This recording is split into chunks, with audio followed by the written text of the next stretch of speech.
The story of Amy Carmichael continues today. Welcome. It's time for another look into the life and message of Elizabeth Elliot, as she called us to live to a higher standard each day. We shouldn't be satisfied with just a little religion, empty religion in our lives as a shallow substitute for giving God our best. This series will continue in the coming weeks as we hear from family, friends, and others who were influenced by Elizabeth's life and message. Today we continue our extended series on the life of Amy Carmichael. Parts 3 and 4 today. We'll be hearing from Margaret Ashmore, artist and speaker, who will talk about singleness and an Amy Carmichael poem on the subject of suffering. Also we'll hear from speaker Donna Otto. She spoke at the Wheaton Memorial Service in 2015 and told how Elizabeth was patient. Right now, though, let's get to our next Gateway to Joy program. It's part 3 in the 24-part series on Amy Carmichael's story. You are loved with an everlasting love. That's what the Bible says. And underneath are the everlasting arms. This is your friend Elizabeth Elliot, talking with you again today about a chance to die. For those of you that haven't heard the last couple of talks, you have no idea what that title means, but it's the title of a biography of an Irish missionary to India whose name was Amy Carmichael. She was born in the 19th century, she died in the 20th, and she wrote 40 books. The biography is named A Chance to Die because of a phrase that she used to use. Whenever things cut across our natural desires, see in it a chance to die. Well, I want to tell you a little bit more about the life of this remarkable woman, Amy Carmichael, who founded what was called the Dohnavur Fellowship in India. When she was only 3 years old, she had a lesson in the deep mystery of prayer. She heard from grown-ups that God answers prayer, and so she decided to test that statement and thought of the one thing in the world that she wanted more than anything else, which was blue eyes. She knelt by her bed before she went to bed one night, and she prayed that God would change her brown eyes, which everybody in the family had, into blue eyes. She went to sleep in perfect confidence that God had heard her prayer. She jumped out of bed in confidence that he had answered. She pushed a chair over to the dresser, climbed up, looked in the mirror, into the same old brown eyes. And as she told the story years later, she said she really didn't know whether some adult said these words to her or whether it was just God himself that put into her mind this question: isn't no an answer? For you that have received no as an answer to your prayers, think about that. God did hear you. The answer was no. What Amy Carmichael couldn't possibly have known at the age of 3 was that she was going to be a missionary in India. She was going to want to be identified with the Indians, dress like them, look as much like them as possible, and even on a few occasions dye her skin to be more like the Indians in order to save her own life. And if she had had blue eyes, it would have been a dead giveaway that she was a foreigner. Of course, God always knows what he's doing. She tells the story of how she and her brothers went out into Strangford Lough, which is a section of the sea on the Irish coast, and they were rowing against the tide, which is said to be the second strongest in the world. Suddenly they found themselves swept toward the bar. Amy was steering, her brothers were rowing as hard as they could, but they were powerless against the current. "Sing," her brothers called out to her, against the wind and the waves. And so Amy, with all her might and main, began to sing, "He leadeth me, O blessed thought." I love that scene of Amy, this child, standing there in the boat singing, "He leadeth me." And she was careful to remind her children that God had not led her to disobey her grandmother in going out into that worst part of the tide, but God in his mercy did bring them home. She was educated by a governess who taught them the stories of the great martyrs Latimer and Ridley. And Ridley's last words were, "Be of good cheer, brother, for God will either assuage the fury of the flame or strengthen us to abide." These two men were burned at the stake, and Latimer's reply was, "Be of good comfort, brother Ridley, and play the man. We shall this day light such a candle by God's grace in England, as I trust shall never be put out." Those men's lives helped to shape Amy Carmichael's. She claimed that there was probably no happier child in all of Ireland than she. She lived a peaceful childhood life. They had buttered toast and raspberry jam for tea by the nursery fire. She remembered the soft soughing of the wind in the chimney, the sound of her mother's sweet, sweet singing, the pony rides along the beach, the tree climbing, the swim in frigid seas. Then she was sent to school in Yorkshire, in England, at the age of 12. She was terribly homesick, and she was comforted by a lily that was blooming there, just thinking of the fact that if God cared for the lily, God would care for her. She said that her teachers were mostly mediocre. They didn't know how to make the subjects shine. But somehow or other, she managed to learn a few things.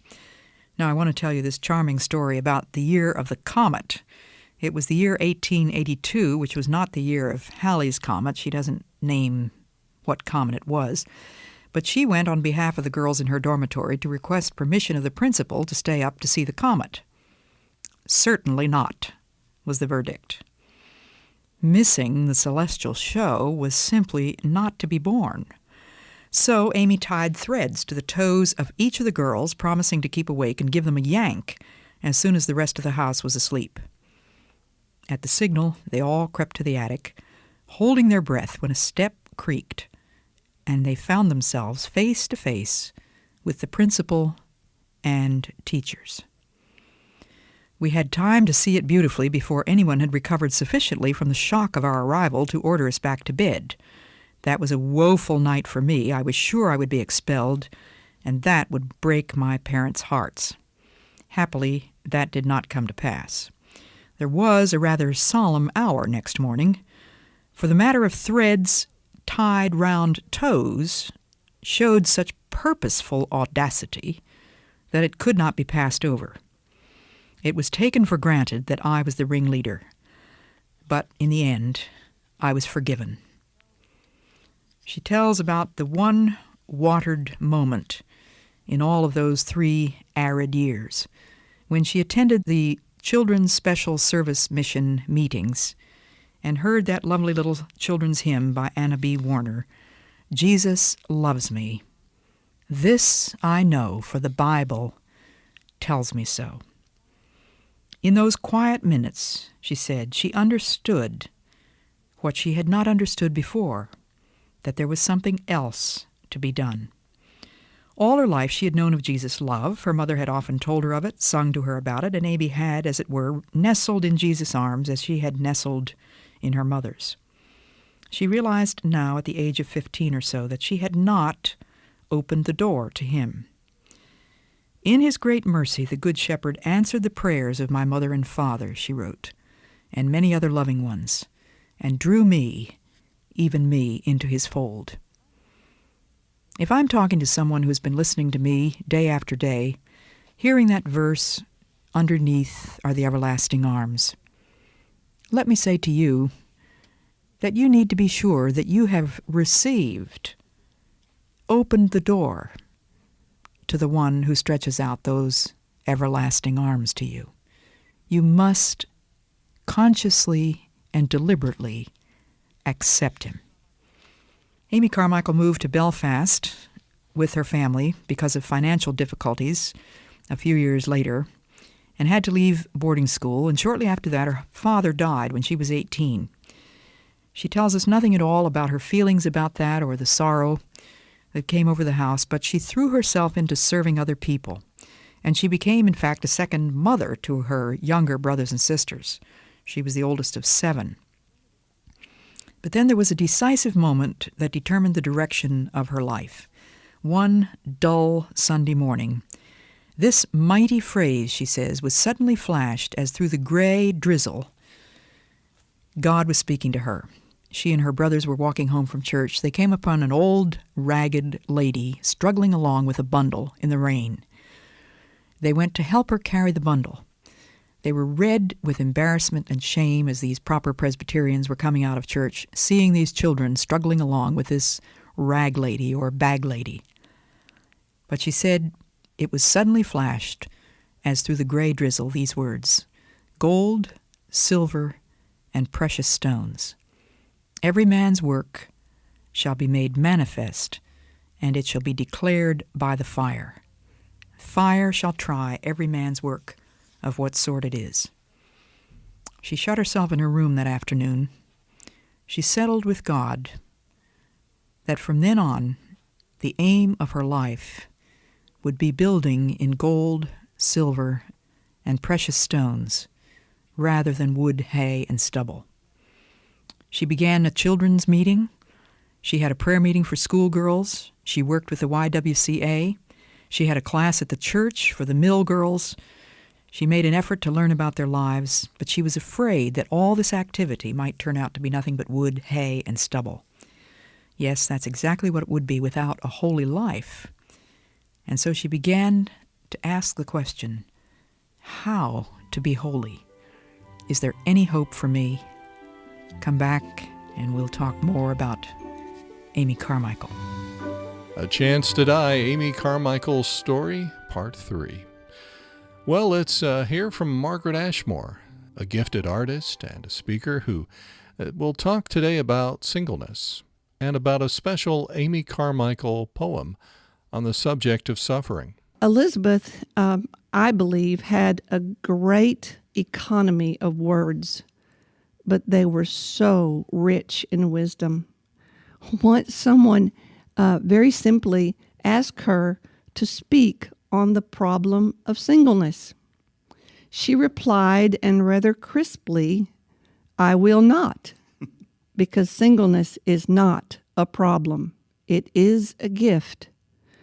And I will tell you that my being single my whole life, in one moment, became not a deficit, but a delight." And I would like to end our time with perhaps a final thought and a quote that I think is from her favorite Amy Carmichael poem, because it sums up, at least for me, this extraordinary woman who followed Christ faithfully, long and far. It reads like this: "Hast thou no scar, no hidden scar, on foot or side or hand? Yet I hear thee sung as mighty in the land. I hear them hail thy bright ascendant star. Hast thou no scar? Hast thou no wound? Yet I was wounded by the archers, spent, leaned me against a tree to die, and rent by ravening beast that compassed me. I swooned. Hast thou no wound?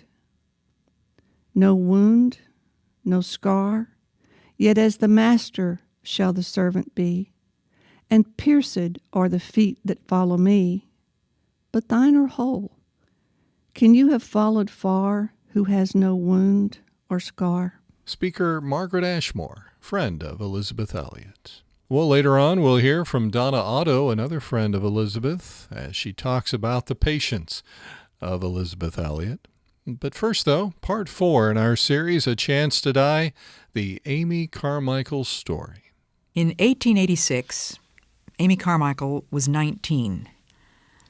This is the story, really, of the making of a missionary, this early part of her life. At the age of 19, she went to a conference in the Lake District of England, a place called Keswick. It was a large missionary conference held in a tent, and she remembers very little of what was actually said there. But in the closing prayer, one of the men used this phrase from Scripture: "Lord, we know that thou art able to keep us from falling." And those words began to shine for Amy. She was taken to a restaurant for lunch shortly after this meeting, and she said that the mutton chops were very badly cooked. But the thought came, if he is able to keep us from falling, what does it matter about mutton chops? And she wrote the date in her Bible. The measure of her commitment was the relinquishment of everything that seemed to her incompatible with the life of true discipleship. She began then to live for things which are not seen. For the things which are not seen are permanent. The things which are seen are transitory. I would ask you today, for which do you live? The visible or the invisible? She wanted to live a life of true discipleship. All her judgments, all her motives made from God's viewpoint rather from her own. Now, she was no stick in the mud. She was certainly no plaster saint. She was a very lively girl, as a matter of fact. There's a lot of data that I dug up when I was working on this biography that indicated to me how much fun she must have been to be with. I heard that one man read this biography, and the only comment that he had to make was, "I don't think Amy Carmichael would have been much fun at a party." Well, all I can say, the man must not have read the book very carefully, because she was a fun person. In fact, I talked to a man who had worked with her in India years ago. I met him in Australia. And one of the things he said to me, and I can still hear his Australian accent, which I will not attempt to imitate, he said, "She was the most darling person you would ever want to meet." She was very lively. She entertained her brothers and sisters. She skated. She ice skated. She raised orchids. She helped her brothers and sisters to start a little shop in their house where they sold pencils and blotters and pens. She taught them how to do the bookkeeping and how to make money, and they entertained their friends and relatives with this little shop. Then they had the most charming little family newspaper called Scraps, and I've seen a number of the original copies of Scraps written in beautiful penmanship and calligraphy with very delicate, very accurate little drawings, some of them Amy's own drawings. There were some oil paintings of Amy's in them, and I thought maybe you'd like to hear just a bit from that family newspaper called Scraps.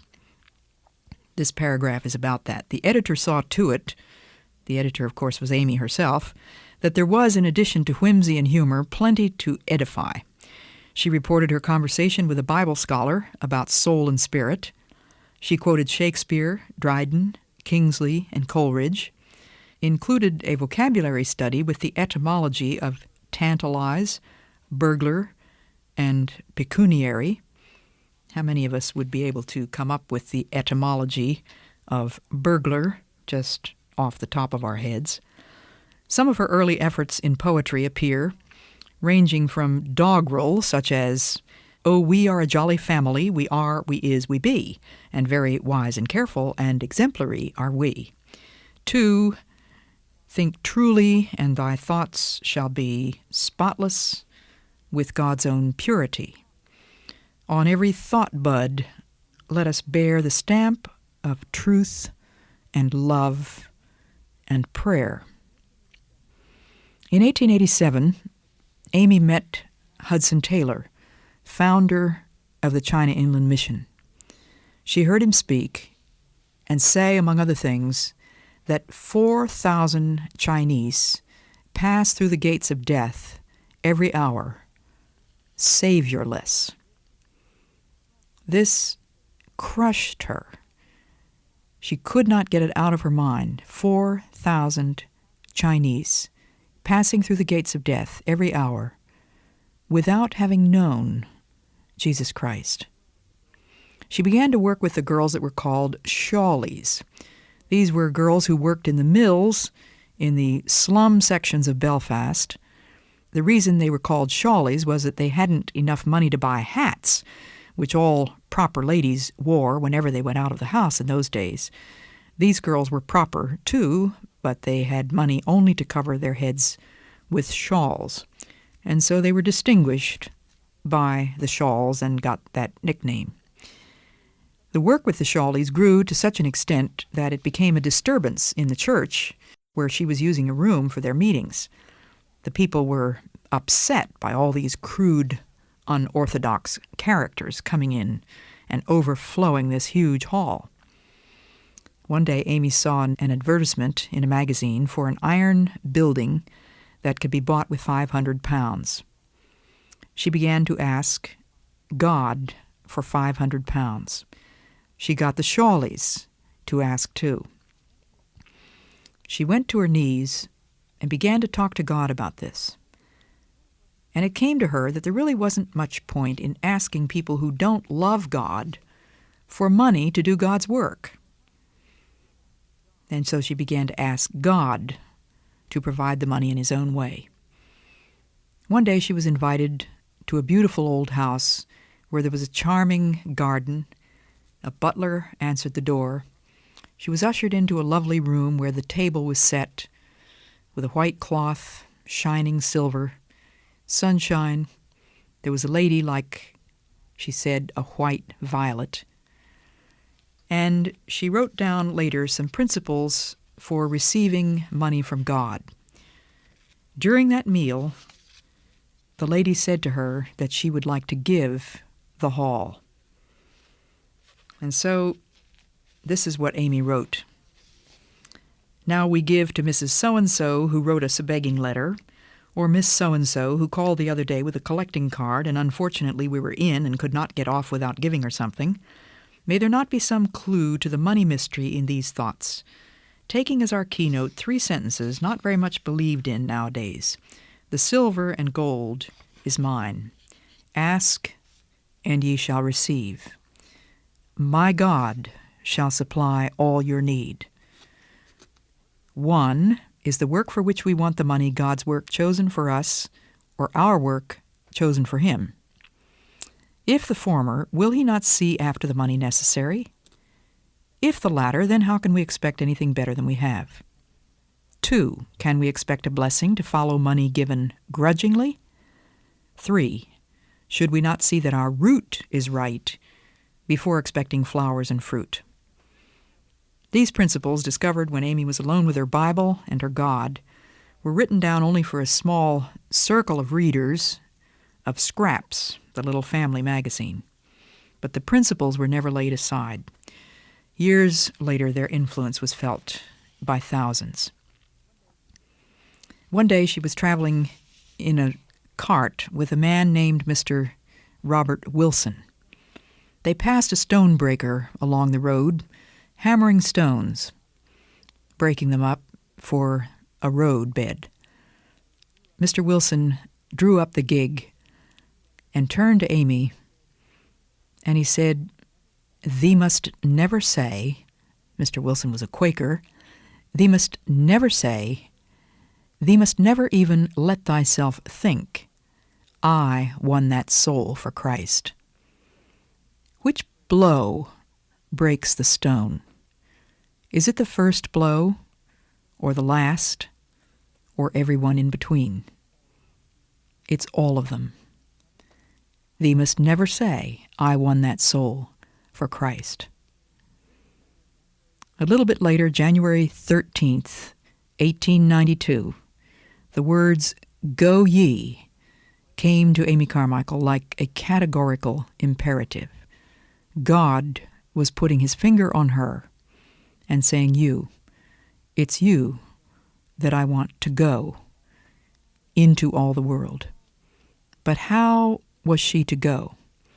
She had entered into a close relationship with this old Mr. Wilson. She became almost like a daughter to him, and she lived in his home as a helper and a companion and a friend. Her mother had given her consent to this old man who was a sorrowing widower. How could she leave the dear old man? She went through agonies.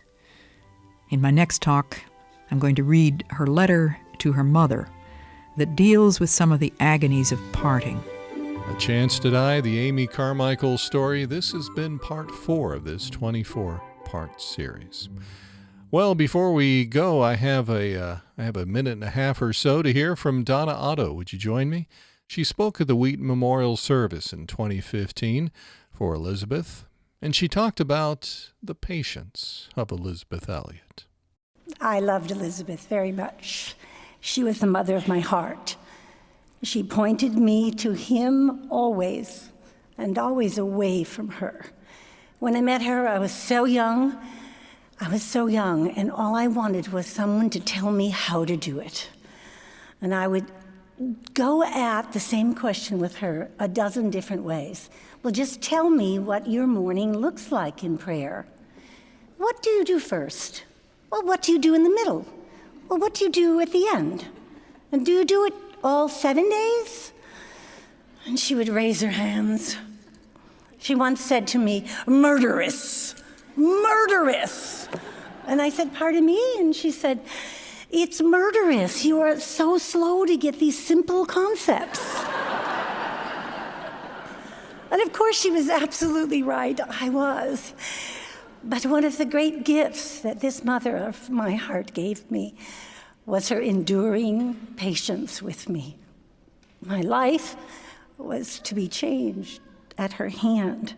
She always pointed me to him. She never answered those questions. She never answered them. And it wasn't until I was in my early 60s that a young daughter of my heart asked me much the same variety of questions, and a big light bulb went on. Oh, that's what she was doing. Speaker Donna Otto, and that was from 2015 at the Wheaton Memorial Service. If you get a chance, be sure to leave us a review. Maybe a simple review would encourage somebody else to check out this series.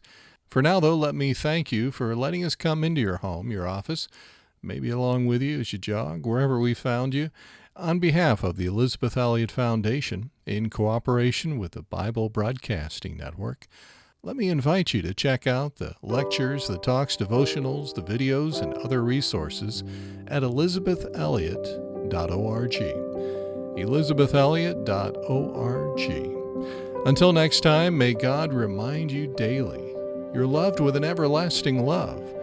Underneath are what? Yes, the everlasting arms.